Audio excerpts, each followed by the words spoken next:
Jack Benny Program. Starring Jack Benny with Mary Livingston, Phil Harris, Rochester, Larry Stevens, and yours truly, Don Wilson.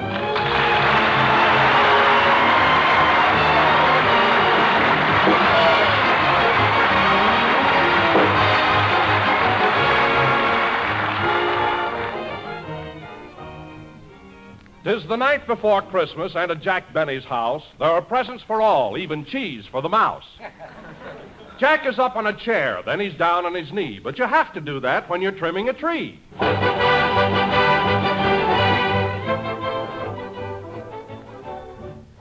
Well, we're all through, Mary. Gee, it was nice of you to come over and help me trim the tree. Well, if I didn't, you'd never get it done. Say, Jack, shall I put the snow around the bottom now? Not yet. I want to see if the lights are working. I'll hold up the bulbs, and when I say ready, you plug it in. Okay. Ready? Ready. Pull it out! Pull it out! Pull it out!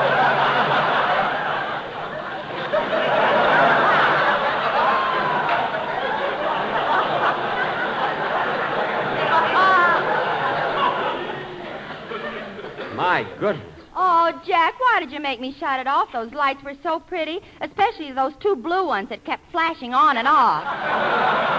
Those were my eyes. I must have been holding on to a bare wire. Well, it's your own fault. Every time you fool around with electricity, something goes wrong. It does not. I know plenty about electricity. Oh, sure. Remember what happened 2 years ago when you fixed your doorbell? What happened? I pushed the button and it burned down Crosby's house.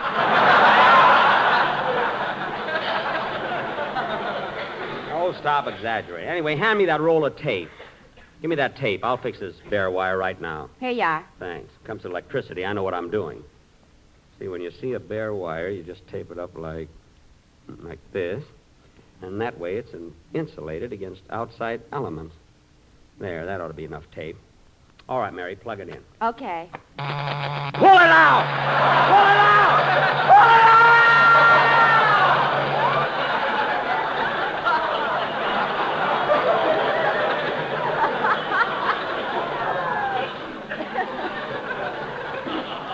For heaven's sake. What happened, Jack? I taped my finger to the wire. That's what happened. Oh, gee. And that time it was even prettier than before. What do you mean? Your nose lit up, too. It did not. Let's get this tree finished before the gang gets here. But, Jack, what about the lights? We'll have to let that go until later. Now, hand me one of those... Oh, Mr. Benny. What is it, Rochester? I baked that cake like you told me to. Good. Did you have enough whipped cream to spell out Merry Christmas on top? Yeah. Say, boss, how many R's in Mary? 2. Oh. So you better add one. Add one? I better cross one out. I got 3. Well, leave it. It's better than ruining the cake. Okay. Oh, Rochester, will you please take these Christmas tree lights and fix them? Fix them? Yes. I ain't fooling around with electricity. Now, what are you afraid of? I ain't going to get hit by nothing I can't hit back. Oh, Rochester. Imagine being afraid of electricity. Suppose Robert Fulton was afraid of electricity. He never would have invented the electric light.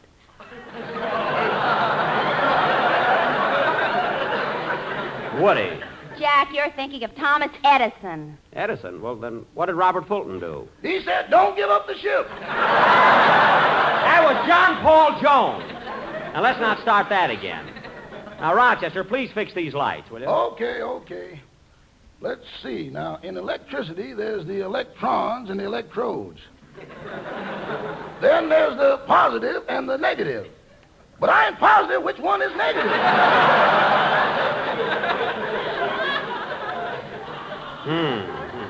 Then there's the atoms. Now, the atoms are supposed to go from the positive to the negative, or maybe they go from the electrons to the electrodes. Then again, maybe they go from Natchez to Mobile.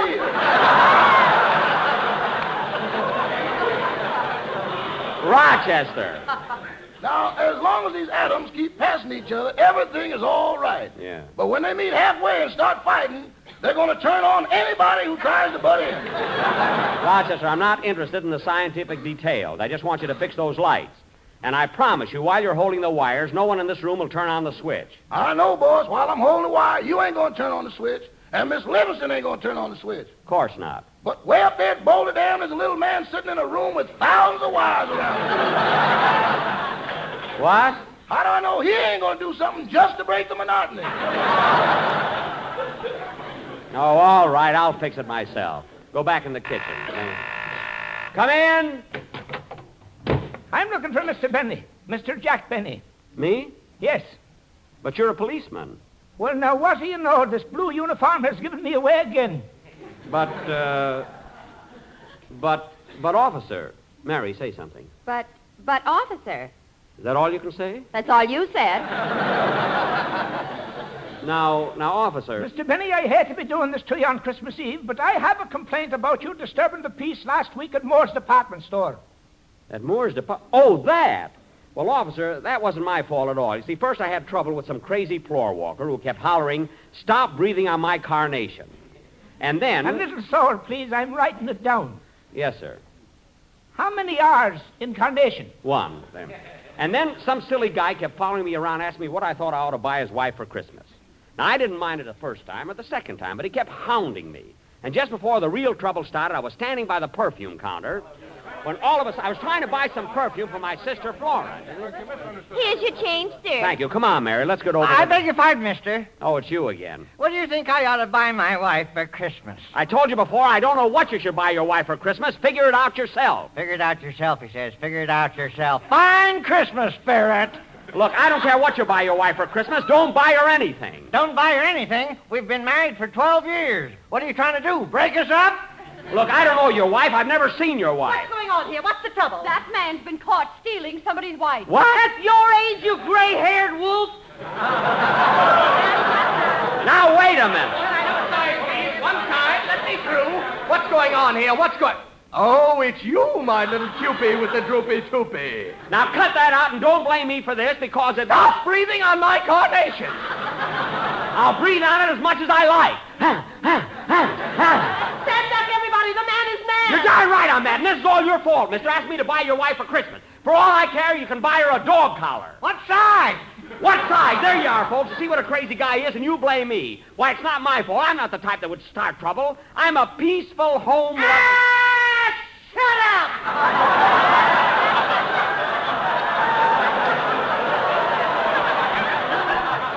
Oh, come on, Mary. Let's get out of here. And that's exactly what happened, officer. Believe me.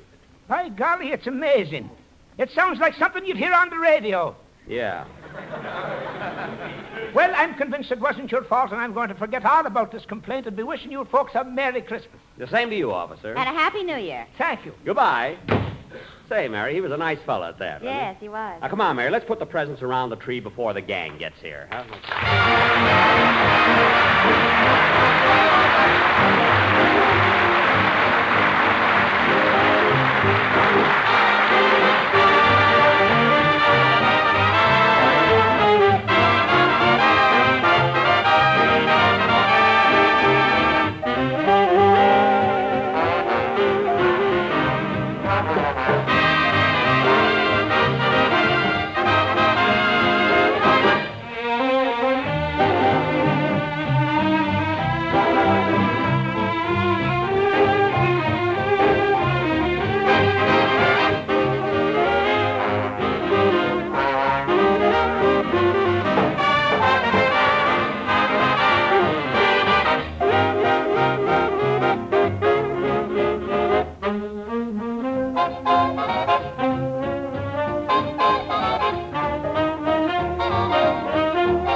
Well, Mary, we got all the packages under the tree. It looks nice, doesn't it? It sure does. Jack, if you're not going to use the Christmas tree lights, let's put on the candy canes. Okay, here's the box, and you can... Hey, wait a minute. I had 12 candy canes, and now there are only 11. Where's the other one? Don't look at me. I'm not looking at you. I'm asking you. All right, I ate it. Here's 10 cents.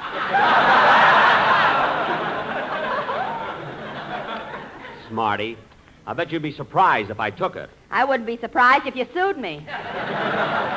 Mary, let's get this finished, will you? Jack, you better pick up those lights off the floor before somebody steps on them. Oh, yes. Now, where can I put them?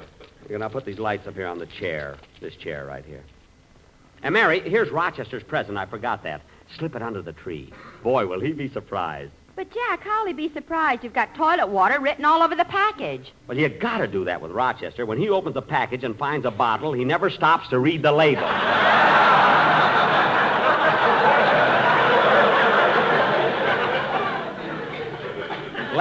Last year, I gave him a miniature ship and a bottle, and the mast stuck out of his mouth for 3 days. Every time I asked him something, he had to answer me through the crow's nest. Believe me, Mary, I know what I'm doing. Well, Jack, I guess that does it. Tree's all finished. Yeah. Gee, it looks swell. I'm kind of tired. I think I'll sit down for a minute and smoke a cigarette. Mary, have you got a match? No. Oh, well. Oh, say, boss, What is it, Rochester? are your socks dry yet? My socks? I think so. Well, people will be here soon. You better take them off the tree. Oh, that's right. You take them off, will you, Rochester? I'm tired. I want to sit here a while. Yes, sir. Say, this tree looks awful nice, but it's kind of dark. Oh, no wonder the lights aren't plugged in. I'll fix that. Pull it out!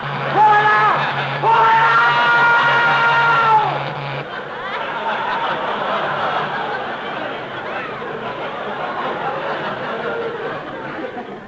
For heaven's sake. Well, what's the matter, Jack? I was sitting on the wire. As long as you're here, Rochester, give me a match. You don't need it now. Your cigarette is lit.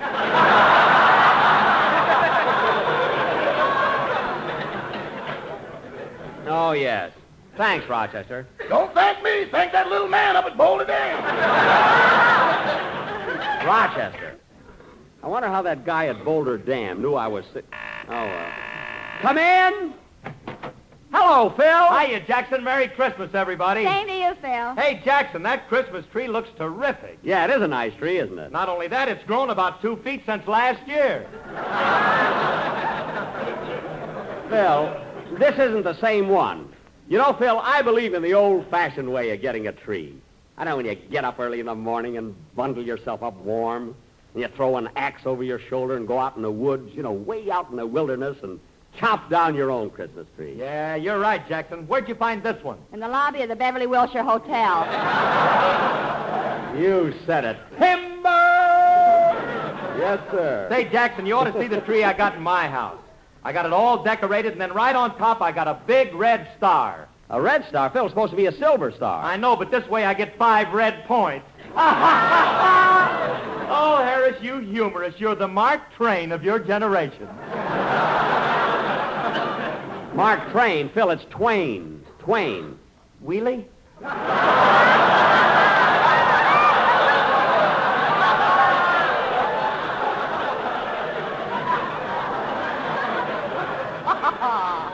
Phil, after a gag like that, you're lucky Santa doesn't scratch you with his claws.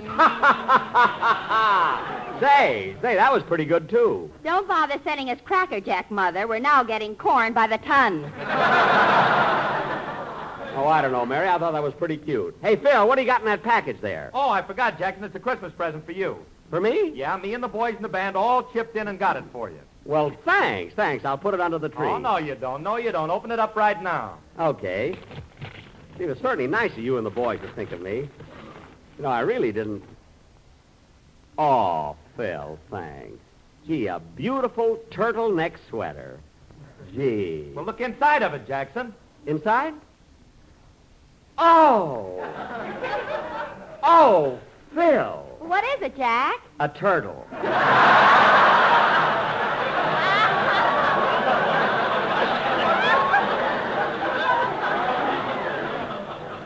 A fine present.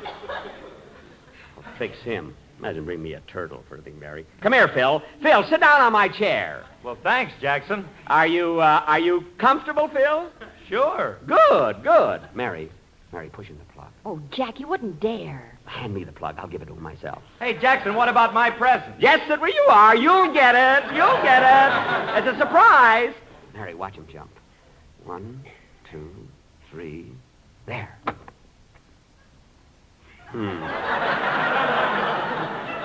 Phil, don't you feel anything? No, why? Hmm. Well, what about the surprise? What's the matter? We're having a little trouble at Boulder Dam.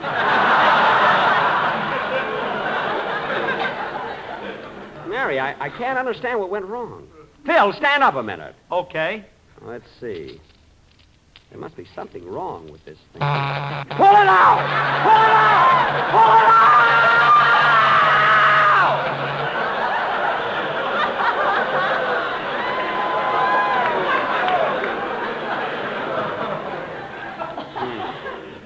Fine thing to do to a guy on Christmas Eve. Well, it's your own fault for trying to play a trick on Phil. Oh, so that's it, eh, Jackson? Trying to give me a hot seat. Oh, it was nothing, Phil. I was just trying to have a little fun. Pull it out! Pull it out! Jack, that's a doorbell. Oh. Come in.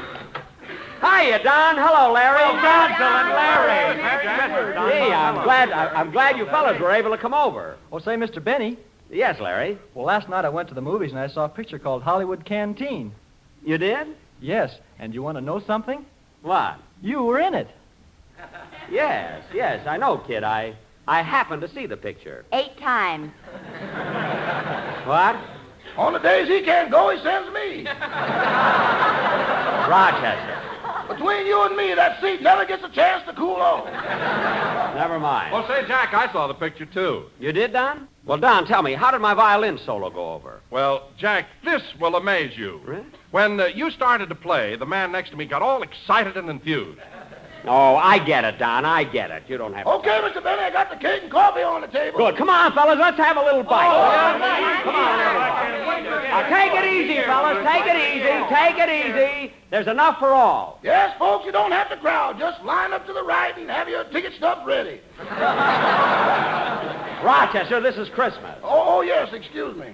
Now, fellas. Hey, who can that be? Come in. Well, I'll be darned. Hiya, Buck. Hello, everybody.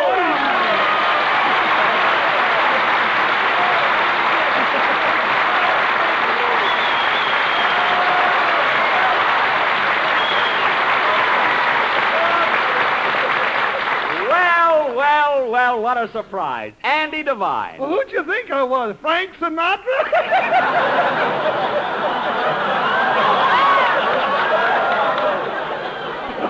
No, Andy, your voice and figure are both a little huskier, I think. Hey, Andy, there's Don Wilson. Oh, yeah. Hello, Skinny. Hello, Fatso. That's the first time I ever heard a pot call a pot a pot. Say, Andy, how's your mother? Oh, she's swell, Buck. Hey, you know, it's nice the way you think of her every year. Oh, I always call my friends around the holidays. Well, you don't have to worry about Ma. Buck, she wouldn't think of buying her Christmas cards from anyone else but you. I know. That's why I always throw in a couple of extra ones, you know? Here you are, folks. Here's the... Oh, hello, Mr. Devine. Well, hello, Rochester. I'm glad you dropped in on the boss. Christmas wouldn't be Christmas without you. Well, thanks, Roch. You know, the holidays wouldn't be the same if I didn't see all of you folks.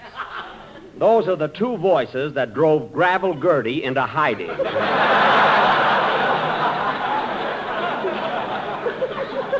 Say, come on, Andy. You're just in time to have a bite to eat. And listen, I've been saving a bottle of champagne just for this occasion. Let's drink a toast. Champagne, Come on, fellas, everybody.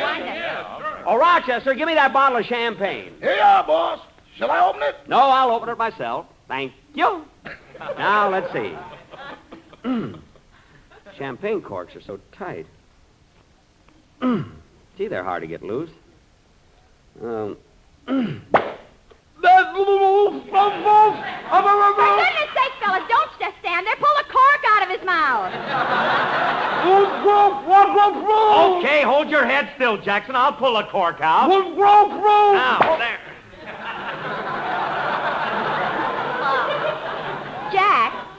Jack, say something.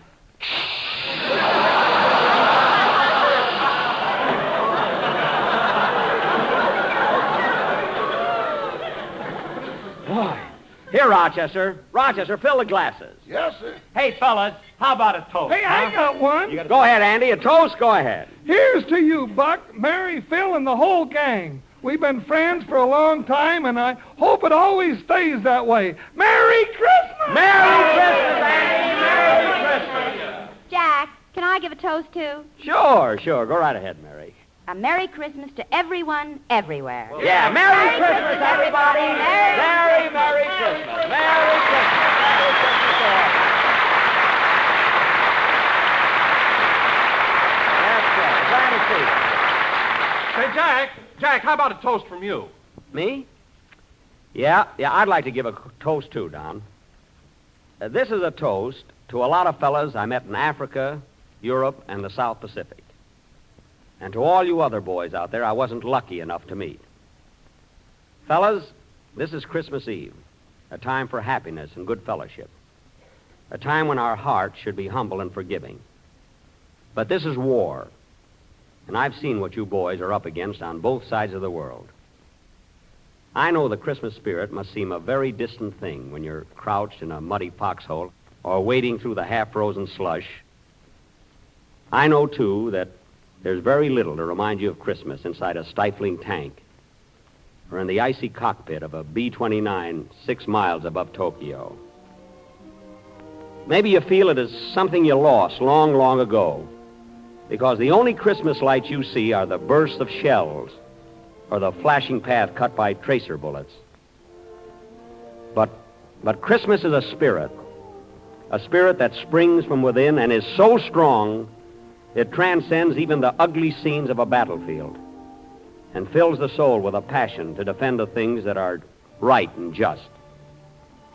You are the ones who have gone to the ends of the earth to preserve the freedom you know belongs to every man, to hasten the day when all mankind can once again live in dignity and in peace.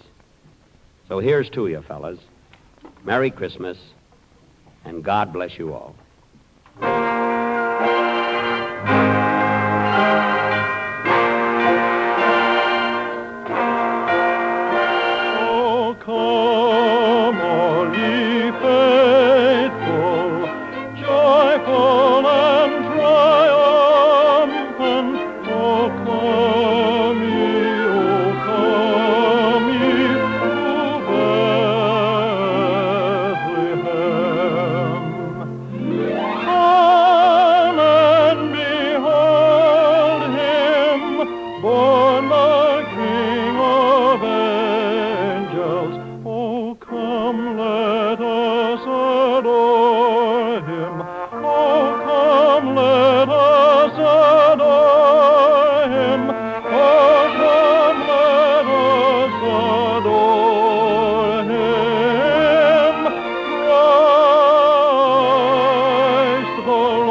Virgin Mother and Child, Holy Infant, so tender and mild, sleep in heavenly peace.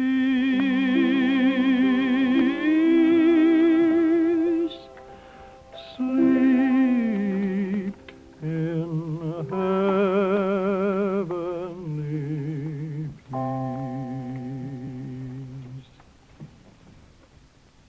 Good night, folks.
This is the Armed Forces Radio Service.